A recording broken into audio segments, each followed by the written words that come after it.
Hey y'all, welcome to Barbershop Love Stories, where we highlight the stories of good men and get their thoughts on love, relationships, and marriage.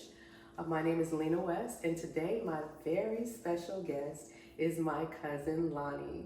Thank you for coming, Lonnie. Thank you for having me. I'm so excited about this. So I met you later in life because I was raised in Kansas. You were raised in Tennessee. And so when we got to talking, I was just really intrigued of just your life story in general. And so let's start 1990. Tell me what was going on then. 1990. It was a wild time. High school, just getting into mischief. I mean, it was Tennessee, so Yeah, like Tennessee. what kind of Chattanooga, Tennessee. Yeah. what kind of mischief could you possibly get into? I mean, just I was not paying attention in school. I was kind of doing my own thing, but I was passing, sort of, and it's just like the environment I was living in. Things was just easy to access. I always made a way, to figure out how to hustle up on something, get some money. Just things like that. Yeah. Okay, and if I remember correctly, like even before high school, like in middle school, you still were kind of like, I'm gonna figure out a way to get what I want. Yeah, So, man. I was only the boy out of 8 children. wow. So it was 7 girls and then me, and I got a younger sister, and everybody else was older than I. So I was always getting into something because I always had that in the back of my head. I can get away with it, and that was the case most of the time. But I used to get in trouble a lot. It was a lot of getting in trouble, a lot of learning. I never learned completely because no one never learns completely. So you just try out through life, So yeah, so a lot of ups and downs, and I'm still trying to get there. So let's fast forward to high school. You are in a position where you're seeing a lot of activity in the neighborhood, and I'm assuming you're intrigued. Yes, very intrigued. So yeah, high school was like, I gotta get some money. It was like, there wasn't no real reason to be out there doing that kind of stuff because, it wasn't poor, but you young. Want your own. Yeah, you young, you see stuff you want. Yeah. So, I mean, that's what I did. I got out there in the streets and I got it, Okay. So when you say you got it, Yeah. let's dive a little bit deeper into what that means. Selling drugs, started selling marijuana at a young age. What age? Sneaking. It's about the 10th grade. Okay, so that's like 14, 15. Yeah, about 15, somewhere like that. Smoking it, selling it, going to parties, just out in the street, doing whatever needed to be done. And of course, that trickled to me doing more things. Started out with the weed, and then it turned into the crack era. Okay. It was there and it was around you. I mean, you seeing it, if you part of that, if you feel like you can make it happen, I thought I could make it happen, so I made it happen. So yeah. Did anybody in the family recognize hey, there's been a transition? Like he's coming home with a whole bunch of stuff. Were you low key about it? I would say started out low key, but you start accumulating stuff. I had all the games and clothes, things like that. Tennis shoes, plenty of tennis shoes. Every time something came out, we had to go get it. Yeah. And, mom and them knew, but they didn't actually know. You know what I'm saying? They couldn't because I was hiding good. Yeah. So. And then I imagine even if she did ask you a direct question, it's not like you're gonna be like, well, yes, mother, I am. Yeah, I was gonna lie. Yeah, you gonna lie. I was gonna lie. So, I mean, it was just part of, growing up, I don't think I would have got in trouble as much if I'd have just told the truth, but I didn't want to go that route because it was easy to tell a lie and just go around it, so I took that route. Yeah. Okay. And so, you really got into, like, you were small time. You were pretty big time in high school. Right? Well, it kind of started like right after high school though. Like it didn't really get greater till like I left high school. I dropped out of high school, the 12th grade, 12th grade. Okay. Brandon High School. Close to the end. It was close to the end. Wow. By this time, I was making money. Mm-hmm. It was so much money I was making that I was like, I don't even need school. Mm-hmm.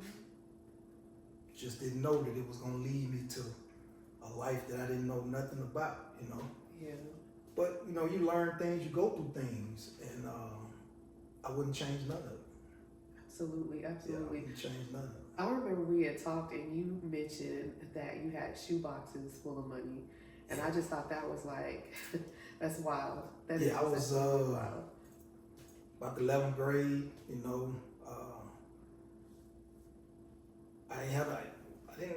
want to hide it. Like, I wanted to hide it, but there was nowhere else to put it. So I had to put it in somewhere. I didn't have a bank.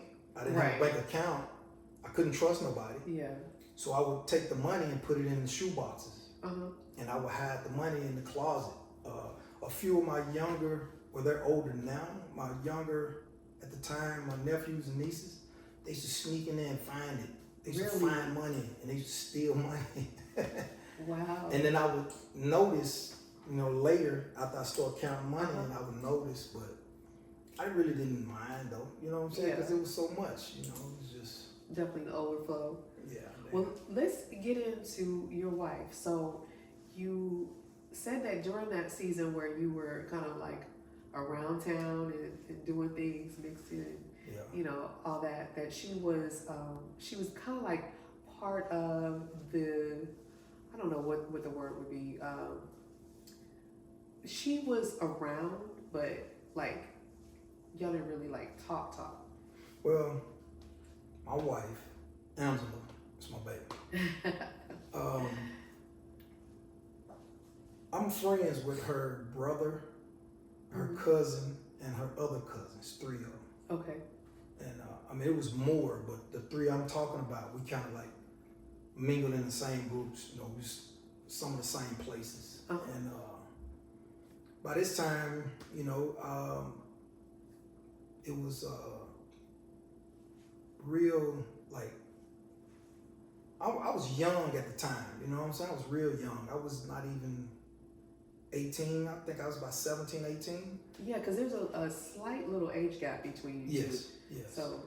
And I used to go over her house with her relatives. We used to go over, hang out, drinking, talking, shooting shit.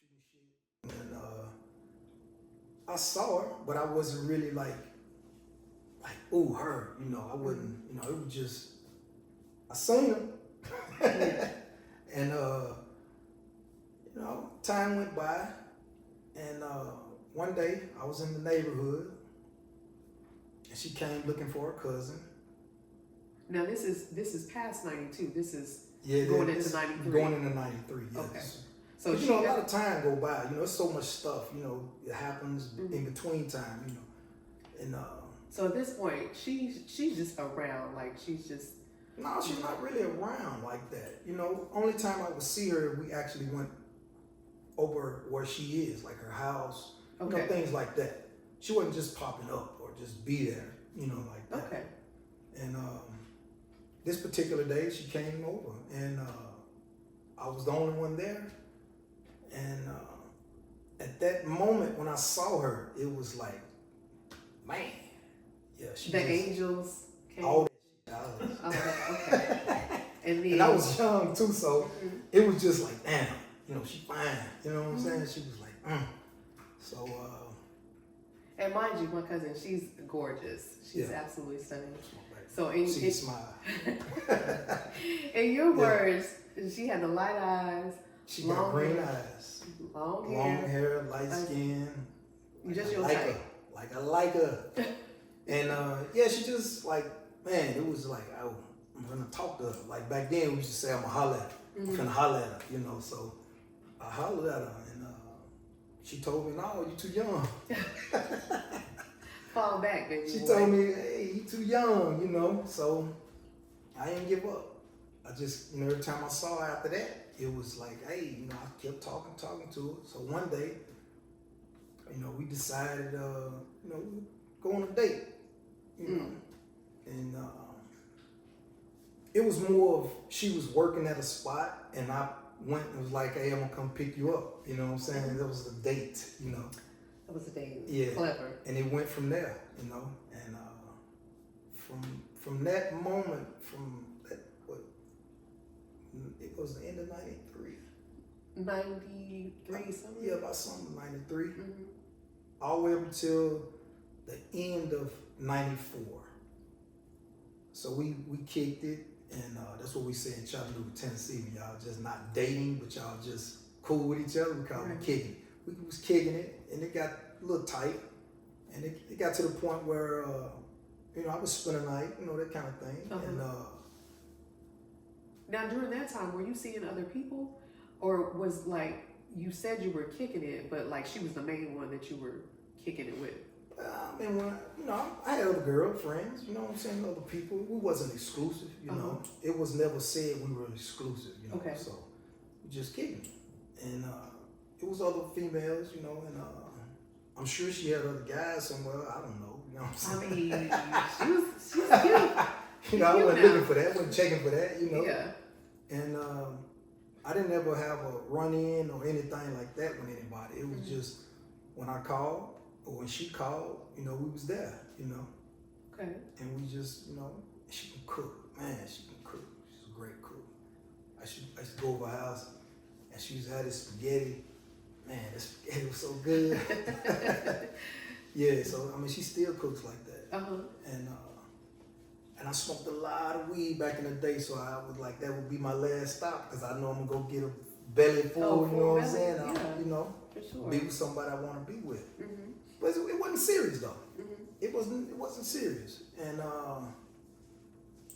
by the end of 94 is when it all came to a screeching halt. Okay.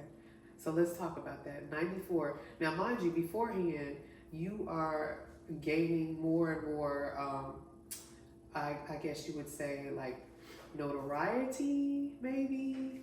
Like, people know who you are. Yeah, a lot of people know who it was in Chattanooga. So you got cars. Yeah, we had Chattanooga, you know, what we used to call sold up. Sold up, yeah. Sold up. And, you know, it was a lot of drugs involved. You know, we sold a lot of drugs back in those days. And it was like now, being an adult and knowing the things I know now, of course, I wouldn't encourage anyone to take that route in life. Because it took me down a dark road. It took me down a road that I wouldn't change the road, but it took me down a road that I don't wish anybody would ever have to go down. Because every day, you know, somebody telling you what to do every day, and when to wake up, when to go to work, when to move, every 5 minutes, 10-minute moves, you know, it was rough. And, so let's pause right there. So basically, let's circle back. When you said a screeching halt, that meant that like it was over with, that you got caught up. Yep. Okay. In December of 94, we were apprehended by the FBI, and it was a big drug conspiracy. It was 14 of us. And they all caught you at the same time, or was no, they didn't catch everybody at the same time. They did one raid, and they round up probably 13 people, and fortunately me and 12, me and another one of my co-defendants actually was on the run for a while. Okay. And I was going from house to house to house, and Angela was the house that I woke up and saw the bus on the news. You know, it was on the news, big drug bus. Oh, wow. And then, you know, she woke me up and was like, hey, that's your people. And I'm looking and I'm like, you know, it was just like heart wrenching. It was like, I didn't know what to do. I was afraid. I was like, I gotta leave Tennessee. I gotta get out of here. And I bounced around for about maybe a month, house to house, people I know. And they started doing things that made me just say, hey, I can't keep running, because they were like, they dirty. Them some dirty. They was going to like my mom's house and like putting pistols to my mom's head, telling her things like, we know you know where he is, you know, tell him to give himself up, you know, this and that. So I didn't want nothing to happen to my family. Gotcha. So I gave myself up because I didn't want it to happen to my family. Because I didn't know what they was capable of. Because I've seen them do a lot of dirty stuff. So, and then, you know, it came to a screeching halt. And then. So they got you, well, you said you gave yourself up. So you just walked into the. No. Or, they left cards, you know, and I called and was like, hey, you can come, I'm over at my grandma's house, you know. And they came and they picked me up. wow. Yeah. Okay. And now, one of the things I was interested in was what that looks like. I used to love to watch Love After Lockup. Have you heard of that show? No, I haven't. So it helps my self-esteem, but basically it's women on the outside and then they like connect with people on the inside and they have these relationships, and then like, you know, the person may get out and then they follow them, you know, when they get out. Wait a minute, what you mean by that? They follow them? Well, the cameras follow them. Okay, yeah, like, they get the story on, you know. Yeah, my bad. Okay, they keep in contact. They keep in contact. Yeah. So, yeah, I love that show. You know, it's like, wow, okay. Well, I mean, it happens like that in real life, you know. Yeah. You meet pen pals, you meet people over the phone. A few buddies might have some friends that come in to see him and say, hey, man, you got somebody to come and see me? Because, you know, you want somebody to come see you because they take you away from your family. From the state you're from, you leave that. And sometimes people can't come and see you. So, you know, you want to go to the visiting room and it, you know, don't have to, hey, man, see if you can hook me up so I can go to the visiting room to see some real life stuff happening instead of seeing this every day. Every single day. Because you're seeing the same thing every day. You don't see something different. So, you know.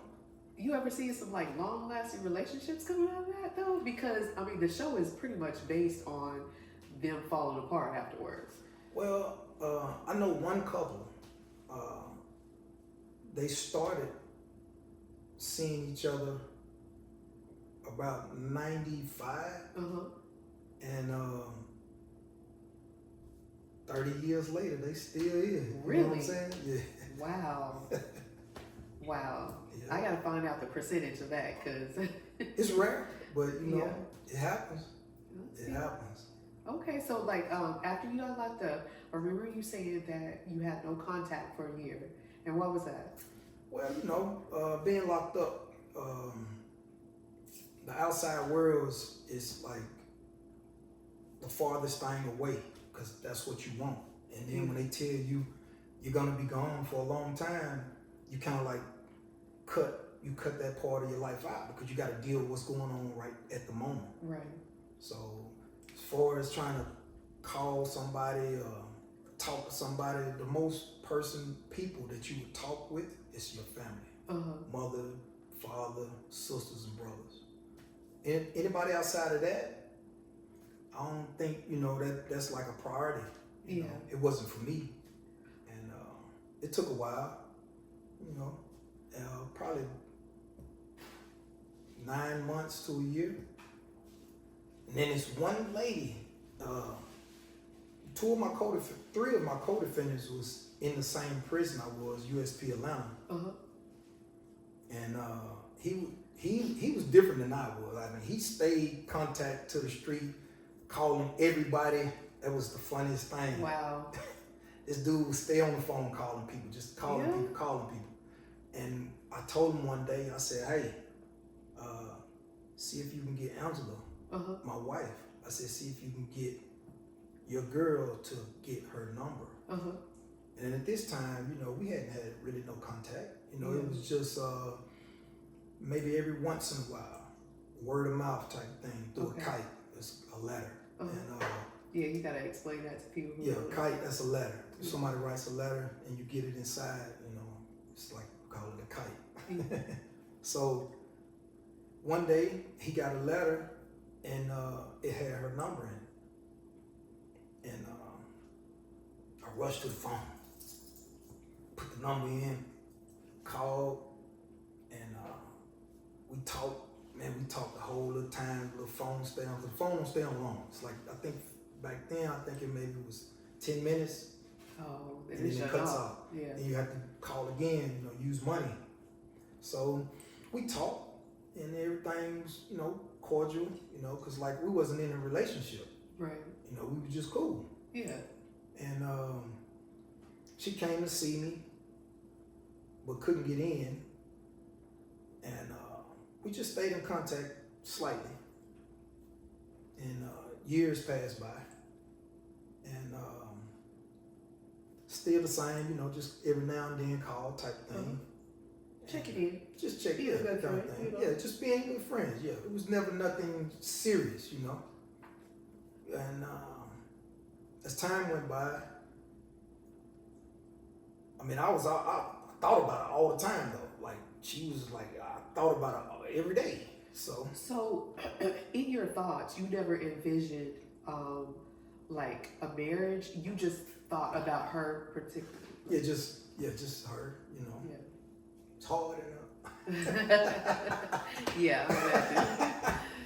Yeah, so you know, I was just thinking about her and try to contact her, try to send letters or whatever, because sometimes letters don't make it or you don't get the call. Yeah. You know, but I had been in there for 7 years and some change.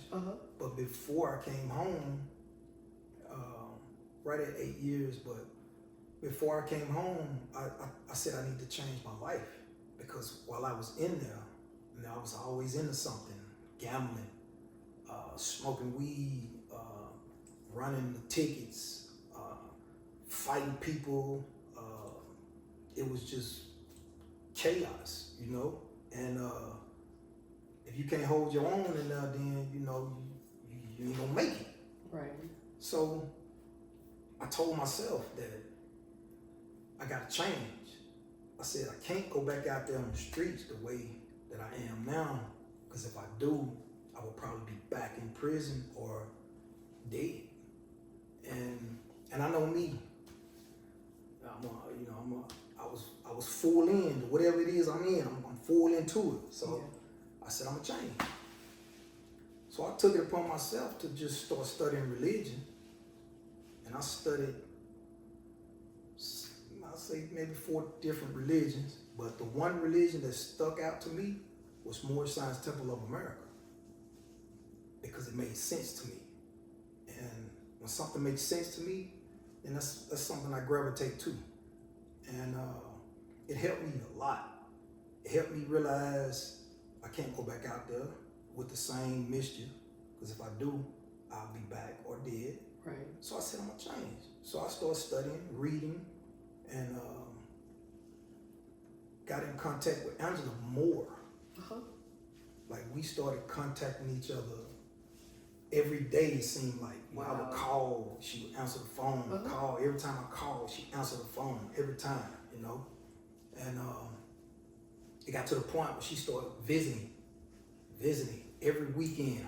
I know I'm going to the visiting room. I crease up my little khakis, you know what I'm saying? Crease, get the crease. I know about the crease. Crease up the khakis and go to the visiting room. And like when you go to the visiting room, it's like you almost free. It's like you out in the free world, because the food in the vending machines is from the free world. It's not the food that's in prison. Right. And she would love to just bring me the chicken. It was TGI Fridays chicken. So she would just got chills just now. She would bring, And you know, things just got real tight, and so we both started saying and thinking the same things, what we want out of life. And the time came for me to come home, and she was right there. Wow. Yeah. Wow. This has been an amazing conversation. Stay tuned for number 2. All right. Thanks.